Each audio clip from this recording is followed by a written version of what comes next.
UNgqongqoshe wamaphoyisa uBheki Cele uthi kusukela kuqale inyanga uZibandlela kuze kube izolo sehlile isibalo sabantu ababulawayo esifundazweni iWestern Cape kuleminyaka emihlanu eyedlule. UCele uvakashele izindawo ezehlukene ezikhungethwe izigameko zobugebengu eKapa njengengxenye yomkhankaso othi zizojika izinto wokuqinisa ezokuphepha ngamaholide kaKhisimusi.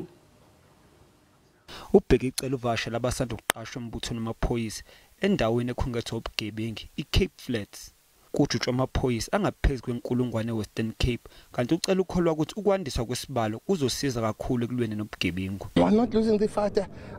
Maybe I did not give the figures. You will be getting the figures. But I've said for the first time in 5 years, we have same period of life experienced the downtrend, both murder, attempted murder and other serious crime. Ukuvakasha kwaNgqongqoshe kuze emva kosuku kusanda ukubulawa uValentino Hluteki oneminyaka emihlanu ubudala ngesikhathi kunokudubulana phakathi kwamaqembu emgulukudu 11 Hill sekuboshwa ababili ngokushona kwakhe. There is a war when they shoot and kill our 5-year-olds, when they shoot women in their houses. That's a war. UNgqongqoshe wamaphoyisa uvakashele naserenki yamatekisi enyanga. Izibalo zobugebengu ziveza ukuthi kwabulawa abantu abacele ama300 ngonyaka odlule wezimali kule ndawo.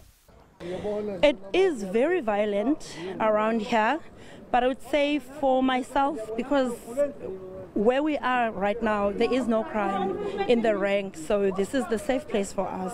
Notice a difference in terms of the community doing something for the community, in terms of the police doing something for the community.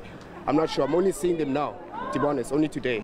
UCele unethemba lokuthi benzokwanela ukulwa nobugebengu. Selokhu kwasungula umkhankaso iOperation Lockdown owaqalwa ngoNtulikazi obandanya nombutho wezokuvikela.